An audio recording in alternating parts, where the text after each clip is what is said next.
Thanks for the information that you've shared today. I really appreciate both accounts and that it's coming from a sustainable lens.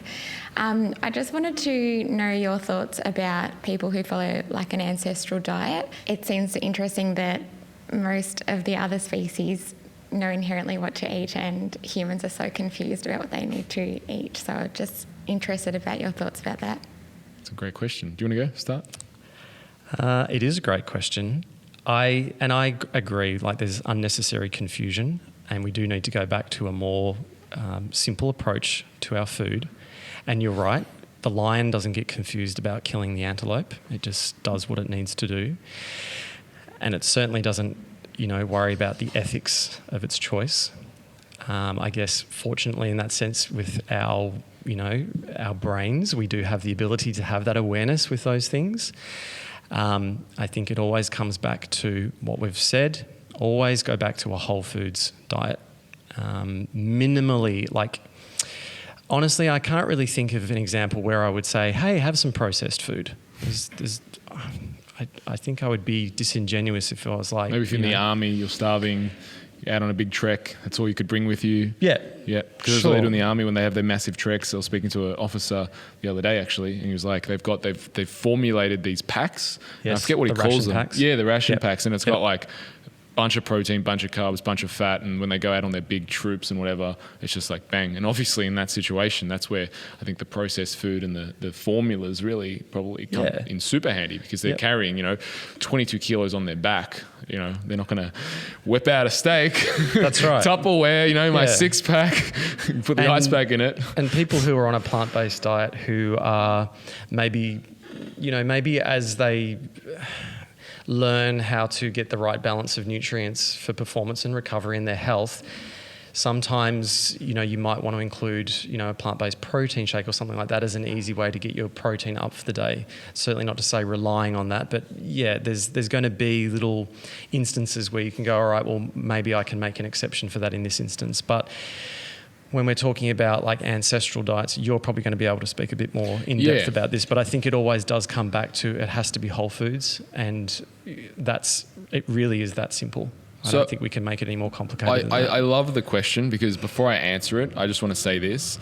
In over 200 studies that are done on genetically modified food, they've looked at over 200 animals, or essentially it's 200 studies or 200 animals.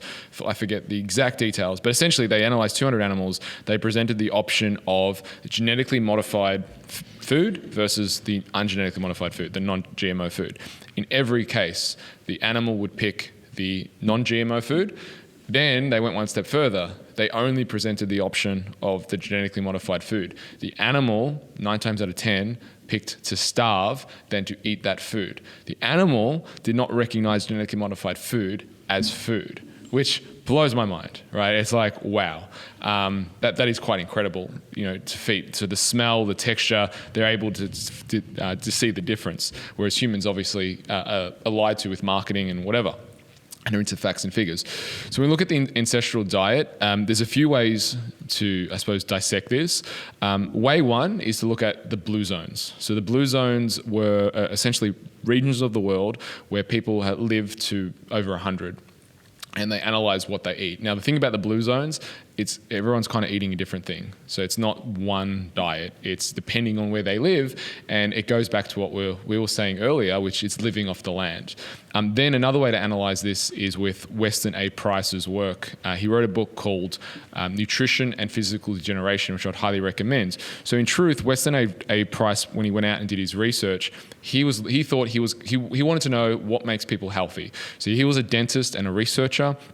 And basically, he believed in the chiropractic philosophy of healthy spines equal perfect health. Except because he was a dentist, he understood that at the time of birth, your cells that make up your spine also divide and make up your teeth. So if you have healthy teeth, it's actually a primary to indicate whether you are healthy.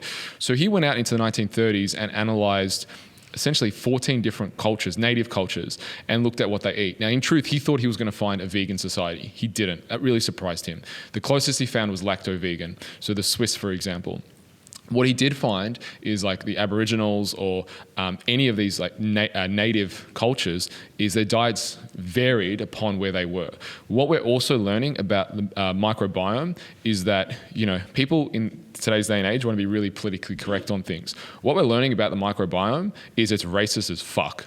So, you know, if you're African American, if you're white Anglo, if you're a female from England, like wherever you lived, it has a great impact on your microbiome. And there isn't actually just one microbiome that's going to be one size fit all. It's racist in a sense because it's so different in our foods. And what that basically speaks to is your ancestral food point is, like we know pretty emphatically through work, well I know emphatically with working with clients, and this isn't going to be politically correct, but Samoans and Torres Strait Islanders do very, very poorly with carbohydrates, right? Very poorly. So, and why is that? Because if you look at genetically, there wasn't a lot of processed foods in their diet. They were actually more on the side of high fat keto diet. What were they eating? They were eating high fat. So if you give, like say Torres Strait Islander or an Islander, Samoan, someone of that Maori background, if you give them a diet that's high in carbohydrate, they're going to do poorly. They're going to get fatter. If you give them a high fat diet and a high protein diet, they'll do really, really well because there are those genetic differences. It's the same thing with dairy. Asians, it's like 95% of Asians are lactose intolerant. It's like, okay, so does that say that if you're Swiss extraction, well, if you're Swiss, that's what you grew up on, right? It was dairy, but it's not the dairy, the shit that we buy in the supermarket. It was the fermented dairy, the cows, and they had their own processes. So absolutely, to your point, Masai, Wandering Tribe, you know, they existed on white blood, which they referred was milk. Milk was referred to as white blood and blood. So they would bring animals along with them and, you know, stab them in the neck and drink some of their blood. And, you know, we're talking about some of the tribes that resisted slavery. Like these guys were freaking animals. The Masai, all they ate was meat. Not the Masai, rather the Lakota Indian tribe. All they ate really was meat, and they called them red teeth because they had so much blood. If you look at the Inuit, you know, the Eskimos, what we'd call Eskimos, they ate no vegetables. There was no, because essentially the vegetables didn't grow in those colder regions of the world. It was really only fish and fat. So I think there is a lot of, you know, legitimacy to what you would call an ancestral diet based on, and I think the more science evolves, the more we realize the more we don't know and just how much this actually plays a part and differences there are.